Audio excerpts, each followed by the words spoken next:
Perkenalkan, nama saya Tri Arya Saputra Haryanto, mahasiswa Fakultas Keperawatan kelas 4 semester 1.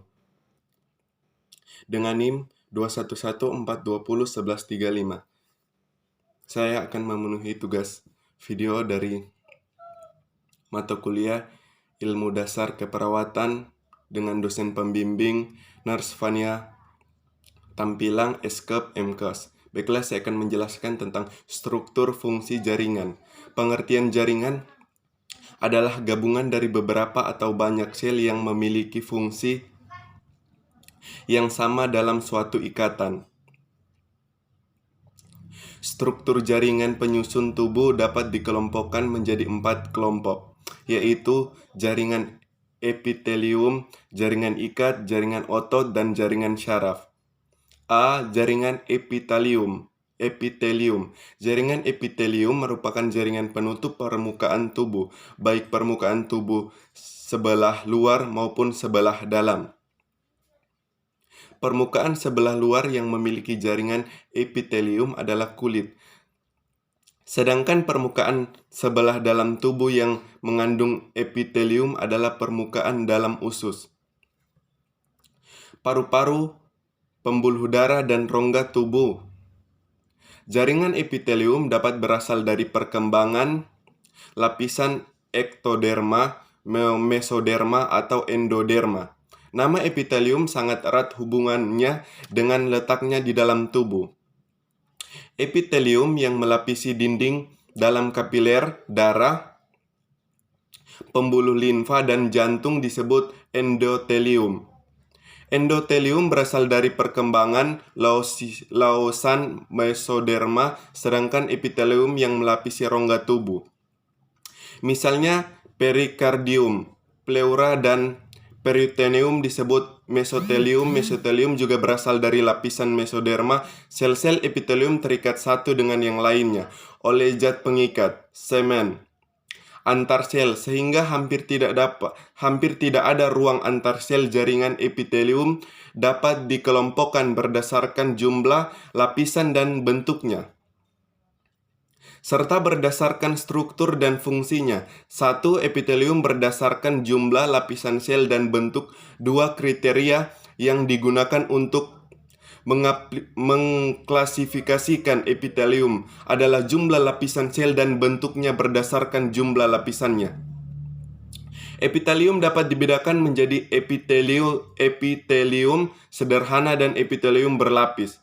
Epitelium sederhana adalah epitelium yang sel-selnya hanya selapis. Epitelium berlapis adalah epitelium yang terdiri atas beberapa lapis sel. Yang kedua, epitelium berdasarkan struktur dan fungsi. Berdasarkan fungsinya, jaringan epitelium dibedakan menjadi dua, yaitu jaringan epitelium penutup dan jaringan kelenjar. Jaringan epitelium penutup berperan melapisi permukaan tubuh dan jaringan lainnya. Terdapat di permukaan tubuh, permukaan organ, melapisi rongga, atau merupakan lapisan di sebelah dalam dari saluran yang ada pada tubuh. B. Jaringan epitelium kelenjar tersusun oleh sel-sel khusus yang mampu menghasilkan sekret atau getah cair. Getah cair ini berbeda dengan darah dan cairan antar sel. Berdasarkan cara kelenjar menerisikan cairan, kelenjar dibedakan menjadi dua, yaitu kelenjar eksokrin dan kelenjar endokrin. B. Jaringan ikat. Ciri khusus jaringan ikat adalah memiliki komponen intraseluler yang disebut matriks. Matriks diekspresikan oleh sel-sel jaringan ikat.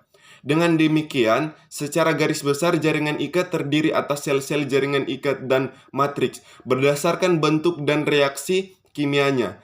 Serat pada matriks dapat dibedakan menjadi 3 jenis serat, yaitu kolagen, elastis, dan retikuler. Serat kolagen berupa berkas beraneka ragam yang berwarna putih.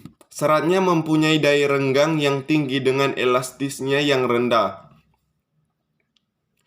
Kolagen terdapat pada tendon. Serat elastin berwarna kuning dan lebih tipis dari serat kolagen. Seratnya mempunyai elastisitas tinggi, terdapat pada pembuluh darah. Serat letikuler hampir sama dengan serat kolagen, tetapi berukuran lebih kecil. Serat ini berperan dalam menghubungkan jaringan ikat dengan jaringan lain. Bahan dasar penyusun matriks adalah mukopolisa, karida, sulfat, dan asam hyaluronat. Bentuk bahan dasar ini adalah homogen, setengah cair. Jika kandungan asam hyaluronat tinggi, matriks bersifat lentur. Sebaliknya, jika kandungan mukopolisakarida sulfatnya tinggi, matriks bersifat kaku. Bahan ini terdapat dalam sendi. Ada berbagai jenis sel yang tertanam dalam matriks dan memiliki berbagai fungsi.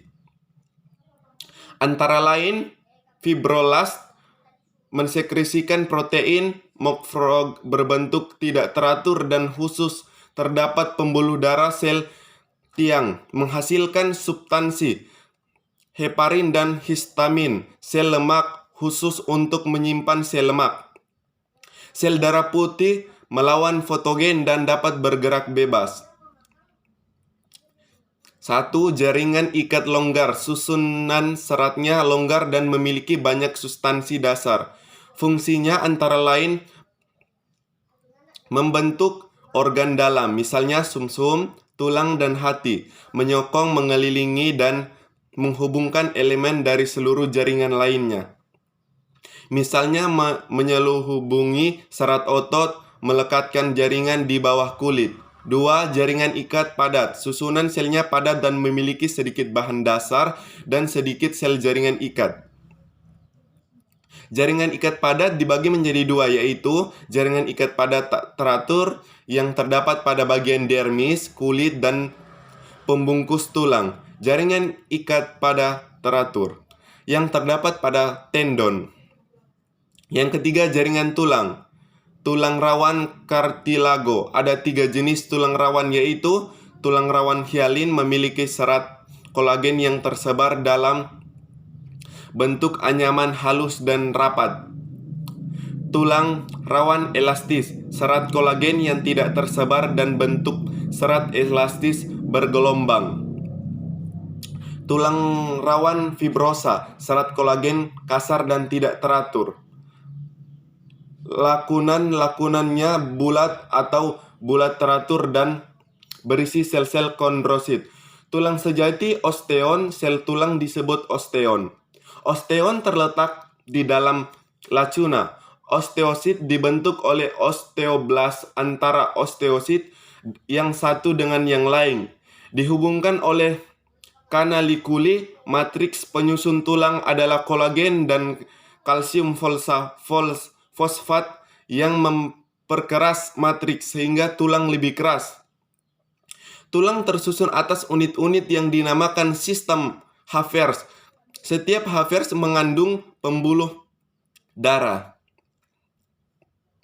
Tulang dibungkus oleh selaput yang disebut periosteum. Periosteum. Sel disebut osteosit. Osteosit terletak di dalam lacuna. Osteosit dibentuk oleh osteoblast antara osteosit yang satu dengan yang lain. Dihubungkan oleh kanalikuli. Matriks penyusun tulang adalah kolagen dan kalsium fosfat yang perkeras matriks sehingga tulang lebih keras. Tulang tersusun atas unit-unit dinamakan sistem Havertz. Setiap Havertz mengandung pembuluh darah. Tulang dibungkus oleh selaput yang disebut periosteum. D. Jaringan adipose. Jaringan adipose adalah jaringan ikat yang terdiri atas sel-sel berukuran besar yang terspesialisasi untuk menyimpan lemak. Disebut juga jaringan lemak. Jaringan ini berfungsi untuk menyimpan lemak sebagai cadangan makanan, mencegah hilangnya panas secara berlebihan, dan sebagai pelindung jaringan yang ada di dalamnya. Jaringan ini terdistribusi di bawah kulit, di dalam tulang rongga perut, dan di dada. Jaringan otot. 1. Otot polos sel berbentuk gelondong memiliki satu inti yang terletak di bagian tengah kontraksi. Otot polos tidak terletak di bawah pengaruh kesadaran sehingga disebut otot involunter. Contoh saluran pencernaan kantong kemih, organ reproduksi, saluran pernapasan. 2. Otot lurik, sel berbentuk silinder yang panjang dan tidak bercabang. Memiliki banyak inti yang terletak di bagian tepi sel. Kontraksi otot lurik di bawah kesadaran sehingga disenut otot volunter. Contoh otot melekat pada rangga. 3. Otot jantung. Sel otot jantung membentuk rantai dan sering bercabang. 2 atau lebih. Membentuk sinsitium, memiliki 1 atau 2 inti sel yang terletak di bagian tengah sel. Kontraksi tidak di bawah pengaruh kesadaran. 4. Jaringan saraf. Struktur sel saraf. B. Sel saraf neuron sensoris aferen berfungsi menyampaikan rangsangan dari organ penerima rangsangan reseptor kepada sistem saraf pusat, otak dan sumsum tulang belakang. Neuron intermediate berperan sebagai penghubung impuls saraf dari satu neuron ke neuron lain, atau dari neuron motorik ke neuron sensorik. Neuron motorik eferen berfungsi mengirimkan impuls dari sistem saraf pusat ke otot dan kelenjar yang akan melakukan respons tubuh.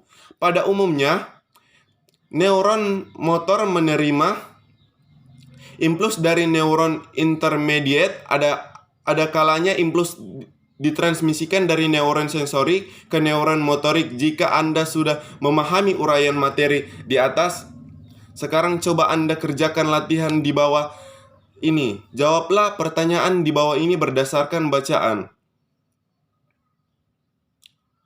Sel merupakan cikal bakal makhluk hidup, tentu saja memiliki peran serta fungsi penting dalam bentuk makhluk hidup. Banyak ilmuwan yang meneliti sel karena sel merupakan salah satu kajian ilmu terpenting di dalam biologi. Sel terdiri dari organel sel yang mempunyai fungsi dan ciri khas masing-masing demi kelangsungan fungsi sel. Baiklah teman-teman yang masih bingung mau kuliah di mana, ayo bergabung bersama kami di Universitas Pembangunan Indonesia yang sudah terakreditasi di BAN-PT dan untuk biaya kuliahnya terjangkau dan bisa dicicil 2 kali. Sekian dan terima kasih presentasi dari saya. Thank you.